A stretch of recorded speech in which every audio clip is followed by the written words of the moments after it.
There we go. Hello, everyone. Welcome back to a new episode, part of the 60th anniversary celebrations of Doctor Who. And today I'm joined with Ross.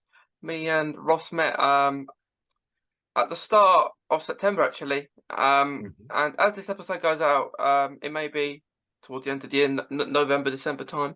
But we met at a, I think it was Invasion Colchester at the time. It does seem a while ago now, I think, Ross, back then. Yeah. How long ago was it? Beginning of September? Yeah, I think it was, Yeah. right at the start, I think. Yeah. Yeah, but a little info about Ross that he's been in Doctor Who, played the Silence and the Teller, and been in Game of Thrones as well. So it's going to be nice to speak about his experience with those roles in the Doctor Who universe. So Ross, where do you think we should start? Do you think we should start with the Silence or the Teller? I think we should start maybe even before that, because my very first instance with Doctor Who was playing the Ice Warrior for the Doctor Who proms. Okay. That was my first connection with Doctor Who. They asked me to replace Spencer Wilding, who wasn't available to do the Doctor Who proms at the Royal Albert Hall. So I went up to the Doctor Who experience in Cardiff and tried on the costume, which was a little bit rattly on me. It was quite big, actually. And I sort of struggled to lift my legs up, really, because it kept hitting me in the chin, because it didn't fit me properly entirely. So I said to them, the costume's good just as long as I don't have to walk down steps. But of course, once we were in the Royal Albert Hall and rehearsing, they wanted me to appear inside of a large block of ice that comes up from the middle of the Royal Albert Hall itself and then breaks open. And of course, once the ice broke open, they needed me to walk down the stairs and walk into the audience.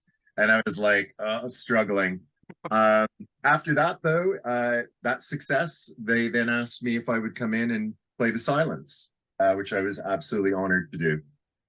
And that was to replace an actor who was no longer able to work on the show. And so I was, really honored that, first of all, the costume really fit me perfectly. And I really, really enjoyed the other guys who were working on it and the choreographer. We had a great time. It was really, really a wonderful experience for me. Yeah, and that was with Matt Smith, I think, as well, when he was the Doctor.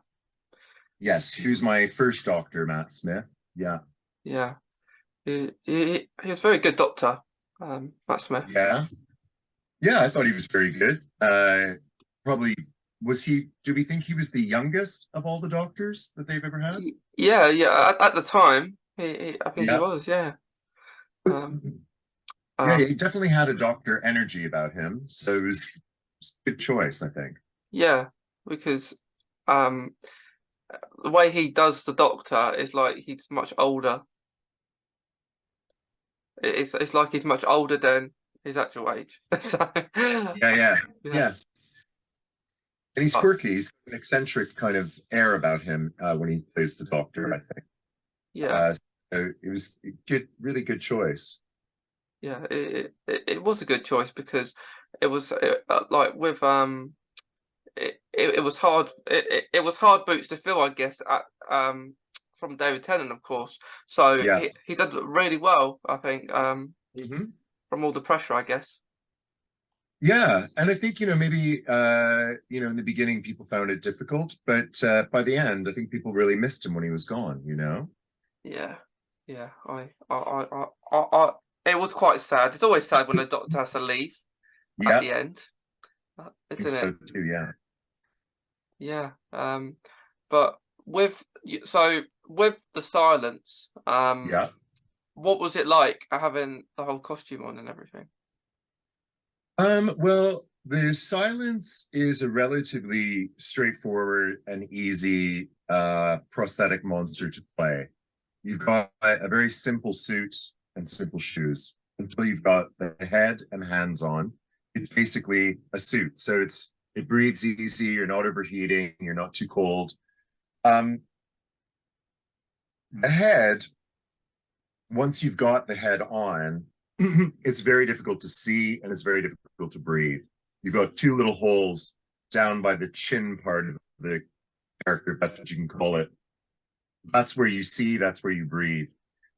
And so you have to be quite regulated in how you breathe in that head, because if you panic or you hyperventilate at all, you're not going to catch your breath easily. So it's almost a bit like deep sea diving. You kind of have to really monitor each breath in and each breath out and remain sort of calm. You can really only keep it on for about 20 minutes. So it makes shooting relatively, in some ways, straightforward. You know, the director and the crew know that. So they line up the shots as you need them and make sure that they get everything. And then you've got to take it off, have a break, take 10 minutes, and then so it makes you kind of work quite efficiently, I think, on set. It's obviously very effective. You know, it's a crazy, odd-looking creature.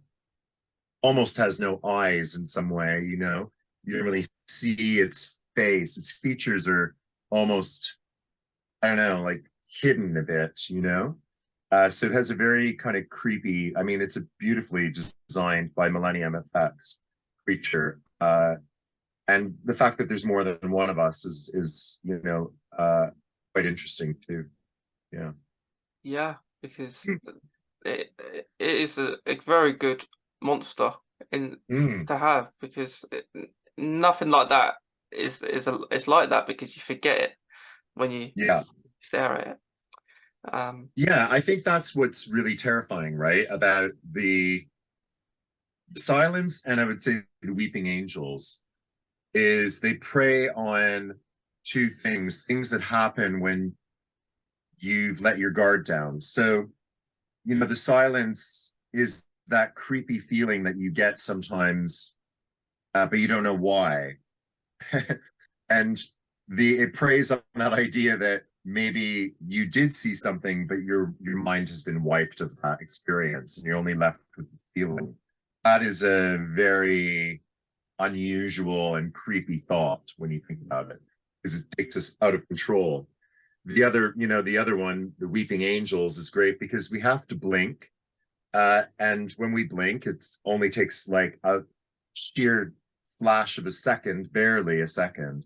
But to think that in that time you're vulnerable to attack is pretty terrifying, you know? That if you blinked and something was that much closer to you, it would be wild. So I think those two creatures really are very similar, and they kind of prey on a vulnerable moment in your life, you know, that you may or may not be aware of. Yeah, it is, and it's very like, they are very scary. Like you say, they're very alike, the Silence and the Weeping Angels. And whenever I think whenever we see a statue, because there's statues everywhere, every place you go in the world, there'll be a statue. And I always say, it's a Weeping Angel over there. It's not really, because they're not real, but because of the impact it has on you, you're going to say, that's that Weeping Angel over there, don't blink. Yeah, don't blink. Don't blink. Especially if you're in a graveyard, it can kind of be, yes. Yeah, definitely. But I remember when they had the Doctor Who experience, when Matt Smith was actually the Doctor, and they had these weeping angels in the corridors, and because I was that petrified of them, I said to my family, I said, don't blink, and I didn't blink once. I was staring at them. I was staring at them, and my eyes hurt at the end because it was a long corridor. Yeah, your eyes get dried out. Yeah. It'd be difficult to not blink for any matter of time. Yeah, it is definitely. But but the the Silence two-part, I think it was the start of Matt Smith's second series.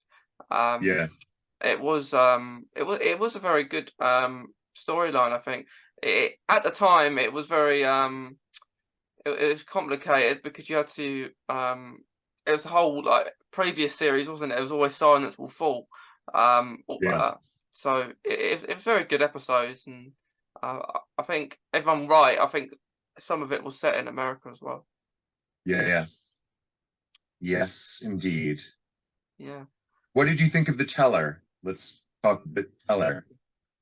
I like the Teller. Uh-huh. It comes across those same sort of vibes. So like because you can't think, Yeah, you can't think of it. Um, and it was a very interesting episode. It was an unusual one. Um, yeah. It was a bit of a bank heist episode, right? So, yeah, uh, yeah, I loved it because there's the turnaround at the end, and the monster or the creature actually is the victim, really, and has been, held hostage basically by Julie Hawes's character. And yeah, I thought it was beautifully. I really loved. I was really honored when they asked me to play it. I thought I love playing. I mean, I love playing monsters that are really scary, but I also love that there's this other sort of side to a monster. What makes a monster really? Sometimes it opens that up for imagination. Like to think that monsters are, well, they're not real, right? They're they're they're created from our imagination. But it's interesting to think why they're there. Why are monsters created by? Why did we create monsters as people? And I think it's because we have a fear of something we don't understand or we don't know, a fear of difference, and quite often, uh, monsters almost embody that sort of uh, unfortunate quality of human nature, which is to ostracize and push away someone who is different, someone who is, maybe stands out of the norm, and we make each other monsters, really, in the world, and we create our monsters. And it's interesting because I think, you know, uh, monsters are, only a fragment of what we are afraid of, really. I do believe that. And I think that the teller really embodies that a lot, because you've got this creature who's extremely powerful. He's tied down in his straight jacket. He's, imprisoned, we think in the beginning, probably rightfully so. And he's used to, he has an ability to melt and crush someone's brain and make it to soup. Um, Terrified of him. But in actual fact, he's protecting himself, trying to protect his mate. And yeah, it opens a lot of, like, what are we like as people? Who are we, to that? It's, how we are in relation to the animal kingdom as well, how we don't understand a lot of that. So we make these assumptions. So I really loved playing the teller. Plus, I really loved working with Peter Capaldi as well. Peter is you know, came to me on set the very first day and welcomed me onto set and told me, he was a big fan of Game of Thrones. So that was really lovely. And yeah, it was great to work with him. And whenever we had turnarounds on our scenes, and he always asked that I had the head of the character taken off, removed, when he would do his scenes with me. So he had my face and my eyes to look into when he would be able to act with me. He found it easier. So that was interesting. yeah. So yeah, that is very clever. That they can do it like it's actually on your head when it's not sometimes. Yeah. you know, it was a little more difficult than the silence for sure. It took a lot longer to get into that suit. Uh, and then the straitjacket on top of it took a lot of buckling, and the head was very heavy. It was a very big animatronic head, difficult to breathe in. It was like the first 2 days of shooting, I was overheating quite a bit when we were shooting all the stuff that was inside the bank. The lights were very strong, very hot. But a really good, again, a really lovely crew and cast who were very mindful of that with me and looked after me very well. We make the team as well, always looking after me very well.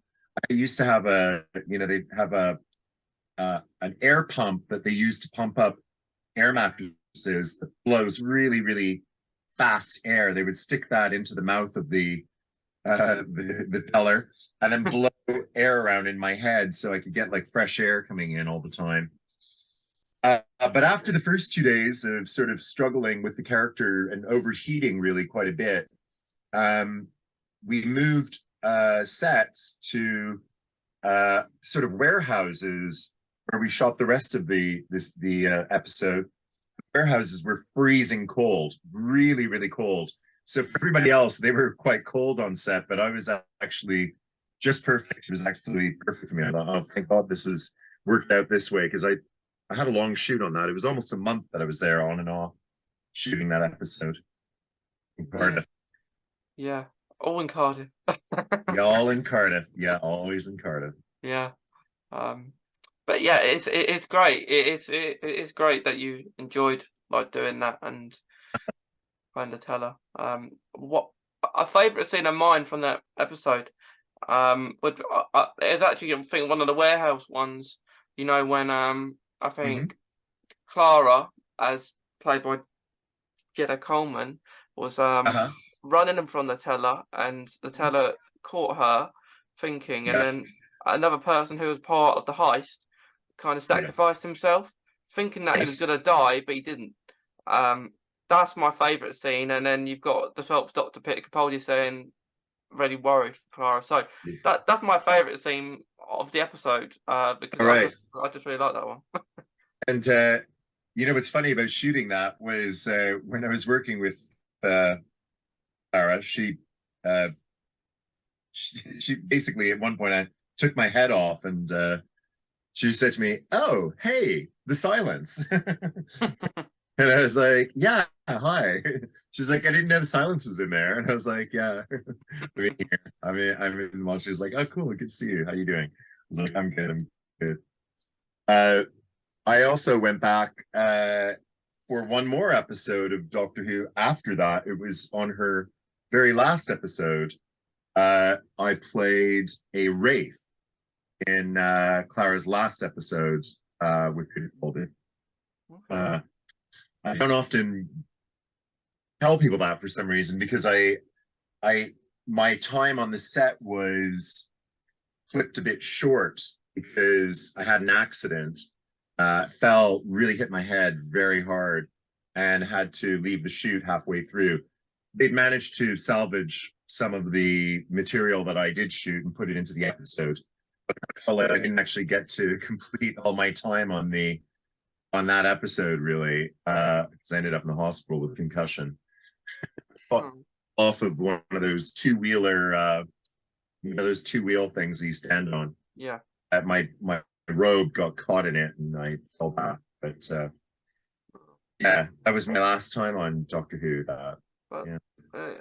it must be sad when you was in hospital, because I was only there for a few hours, and then they sent me home. And they were like, you're not going to be able to work for a couple of weeks because your balance will be off, which it was. It was off for more than a couple of weeks.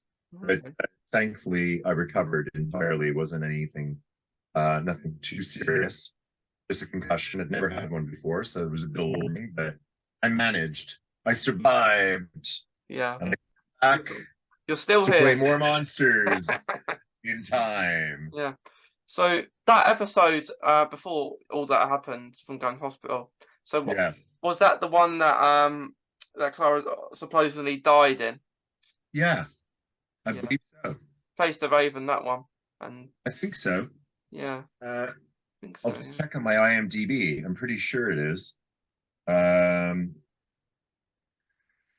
yeah, because there was a couple of episodes. Did she die? Did she actually die? Do we think? I mean, she died in the episode, but then I think the next episode, the doctor brought her back for some Oh, help, okay.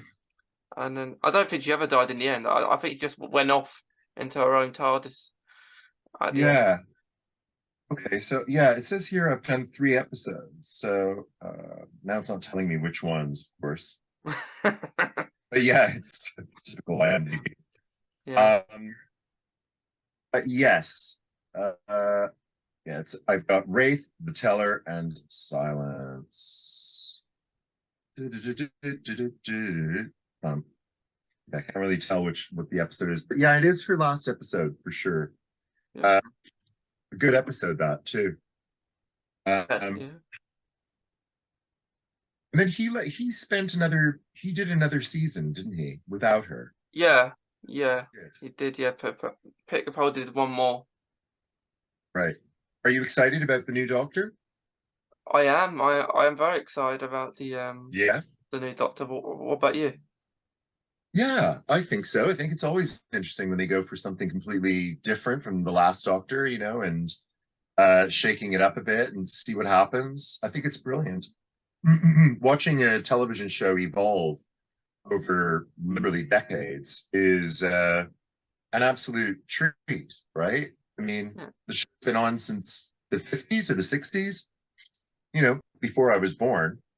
me too. You were born. So it's wild to be part of that, and I receive fan mail, from people all over the world who've been watching it for all that time. I remember being a very young boy and growing up in Canada, and Doctor Who would come on CBC or PBS sometimes. And I was like, wow, what is this? This like crazy British show that has got these wild sort of Alex kind of exterminate. Uh, yeah, and then, when I think about that, I think I'd never even thought in a million years, although I wanted desperately to be an actor at that age, never thought in a million years I would end up on that show, that I was watching. Because let alone, you'd never think that a show would even last that long. No, it's not many do. Normally they have No, about 8 seasons. Normal, yeah, some series have that about that much or even less. And then they finish. it's Um, it's about letting a show evolve, though, right? It's about letting a universe evolve that you've created. I mean, in some ways, you could feasibly do that with almost any show, really. If you really put your mind to it, you could do it with even Friends, for instance, by letting people go, introducing new people, and eventually it evolves into something different over decades and decades. Yeah, it's great. I think they've handled it really well with Doctor Who. There was a period where it was really off the air, though, right? In the yeah, 90s. there was, yeah, Most of the 90s it was off, right? yeah, Last Doctor before uh they started it back up again in 2000s. yeah. I think that they Sylvester or McGann? it ended with Paul McGann Paul McGann. when they done the movie. Um, but he did after that it stopped. Yeah. So And what year was that? I think 1996. 1996. I think, yeah. Okay. Um, Not too long a break. yeah, Saw Sylvester McCoy actually on the weekend. I was doing convention in where was I? Wigan. Uh, Always good to see him. He's one of the doctors I've done the most conventions with, weirdly. Then Bordeaux and uh, did a cruise with him in the Caribbean last year. See him in Wigan. I've seen him in Preston. I've done ones with him in London. I see him up and down the country, all over the place. I even remember doing one with him in lockdown. Uh, online, you know, and he was in the south of France, somewhere locked down in a beautiful chateau. It's crazy when I see all these Doctor Who actors or like Yeah, or just people in general just going to all these conventions.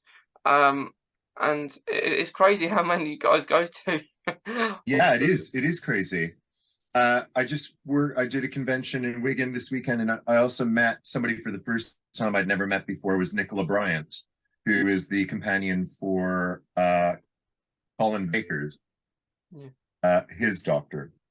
Um, it was great to meet her and catch up, you know, make a new friend, make a new Whovian friend. We ended up taking the train back together from Wigan, and yeah, it was really lovely. It's a fantastic world, you know, because you can meet people who've been on the show like ages ago, and then you can meet people who are really just starting out on the show. It's Yeah. wild, really, really wild, you know. It's always just nice to speak to like the people who have been on the show Yeah, because it's very cool like just to hear about what it's like um yeah. from a I guess a viewer perspective because And when did you start watching Doctor Who? I started watching it when it first revived in 2005 Uh-huh. um and Billy Piper? yes Yeah, Billy Piper and Christopher Eccleston. yeah, Um, and it was great, and like I've never seen anything like it before. Um, yeah. and I was young. I was young. I know some people don't watch it till they wait till a bit older, but I was quite How, young, how old were you? about 4 or 5. Um, Wow, yeah, cool. I was about 4 or 5 when I I, started watching it. I've been living in this country since 1991.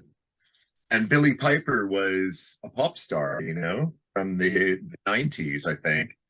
And when she popped up on Doctor Who, I was like, huh? And then, you know, she got all these amazing reviews, and I thought, I've got to watch this. And I was like, Billy Piper, like the pop singer, she's like a really good actor. Uh, and since then, I mean, her career is fascinating to watch. I mean, her stage performances are incredible. She's a really versatile actor. I love her work, and I think it's really special and amazing that she sort of found her feet somewhere in Doctor Who. You know, Yeah, I I'm really pleased that somebody gave her that opportunity, because as an actor, I know it can be really challenging to try and change the trajectory of your career. You know, yeah, you know, as you will guess, I'm a monster on a lot of TV shows and movies, but you know, I've been an actor since I was 15. I started off doing mask work in theater. I think that's probably why this is kind of an area that I've fallen into doing monster work, because I work with masks. But then, you know, I left mask work. I became a puppeteer, trained as a puppeteer with the Muppets. And I left puppeteering, and then I went into musical theater.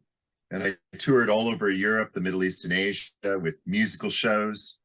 And then things found their way back. You know, I ended up doing motion capture work on a mini series called Dinotopia around 2000. And then I did Shakespeare, and then I did more theater, toured up and down the country doing, you know, Christmas Carol and East of Eden, Twelfth Night. Uh, Suddenly I'm a puppeteer again, and then suddenly I'm doing monsters. So it's hard to kind of get yourself out of the niche. You know, when I was doing musical theater, people always said to me, "Oh, you're a musical theater actor," and I was like, "Well, I'm just an actor. You know, I happen to be able to sing as well." yeah, Uh, when you do puppeteering, people think, "Oh, you're a puppeteer. That's what you do." And I think, "Yeah, but I do other things." You know, you do Shakespeare, people go, "Oh, well, yeah, of course, you're a classical actor." You do a bit of comedy, people are like, "Ah, of course, you're a comedian." But an actor, you know, it's a curse and a blessing when you get, you know, typecast. Uh, it's a blessing, absolutely, because you want to work and you want to have regular work. And so when somebody typecasts you or recasts you again and again, you're happy for it. But then you kind of want to try something different. You know, you want to get out of the box a bit. Some good projects coming up soon. One of them is a big monster job. It's a vampire film.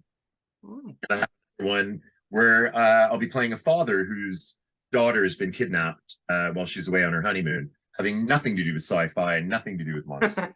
You know? So yeah, it's an interesting kind of career choice, you know. But you don't always have control over it. You don't always have control over what you want to do, you know.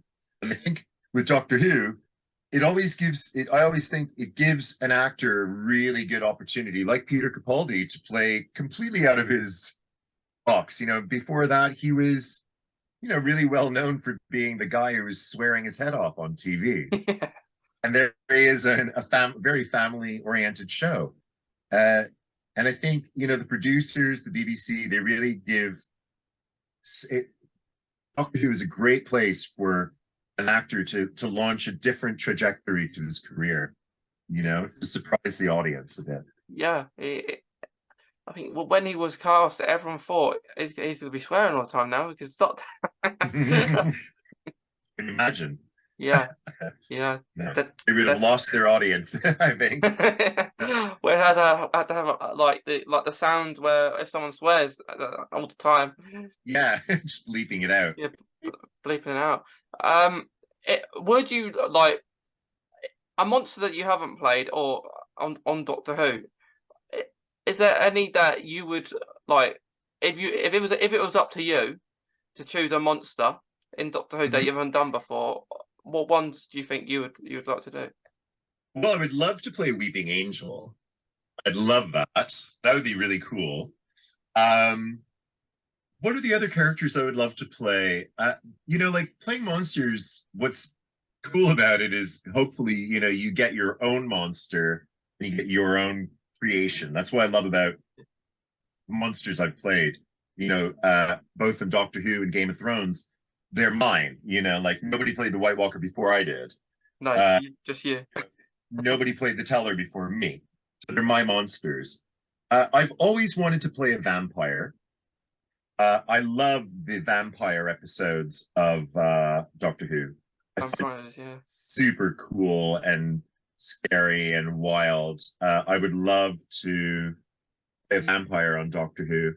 I'd love to play something on Doctor Who where you can see my face a bit more. Yeah. Even if it's a scary creature, my face is getting scary enough now.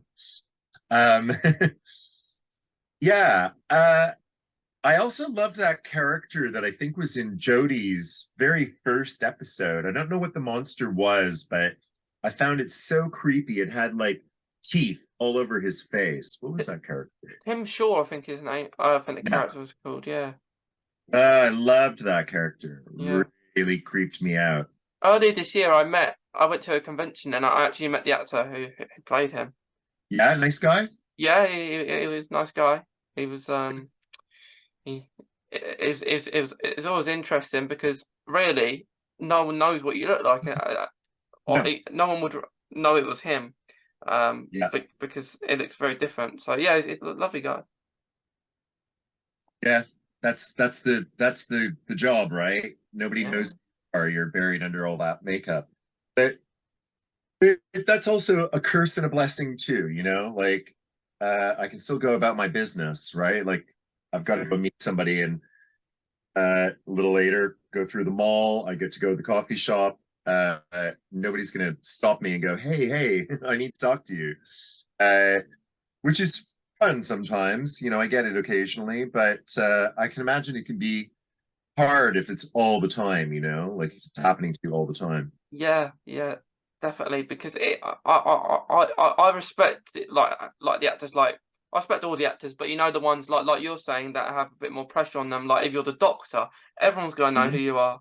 Like Oh yeah, like I saw a video like it must have been earlier in the year where a fan stopped David Tennant yeah, because he was wearing like a hoodie. He was wearing a hoodie like going sure, into the town and they stop him and they're very friendly about it because sure. especially at conventions when I saw David Tennant earlier in the year and he was like it was so energetic, and Yeah, he's signing, his hands must hurt. I signed and everything, like loads of people, and yeah, like it's just great how like kind they are, how overwhelmed they get as well. yeah. Generous, right? Generous with his time. Yeah, Uh, very generous. yeah. It's a blessing to have been on a show that is popular and to have characters that are popular, and to have a fan base that actually love and think of you and come out to see you and want to meet you. It's like an absolute honor. It's what I dreamed of when I was a little boy, right? When I wanted to be an actor, I thought, wow, I'd love to be an actor. And then when you start acting, you think, wow, I would really love to have a role that maybe makes an impact. And I've been very fortunate that I've had a few, I've had a few roles that made an impact on people, and they want to come and see me, and I'm blessed to it's taken me all around the world, to meet fans all the way from Mexico to Canada to America, to France, Germany, here, up and down the country. It's Traveling everywhere. like yourself, it's really wonderful. Yeah, Yeah. I think it's really rewarding when you meet people that you've seen on the telly. Yeah. And like you say, if you didn't have like pictures when I come and saw you about like sign as a telly, I wouldn't have known. So Mhm. it's great. It is great. Um, Ross, with like, is there an actor, or it could be another doctor? It, I actually asked them in two separate questions. First question is there a doctor? Because you've worked with Matt Smith and Peter Capaldi, but is there one? It could be the new one. It could be an older one that you would like to work with that you haven't before. Um, well, I mean, I would love to work with the new doctor who's coming in. That would be really cool.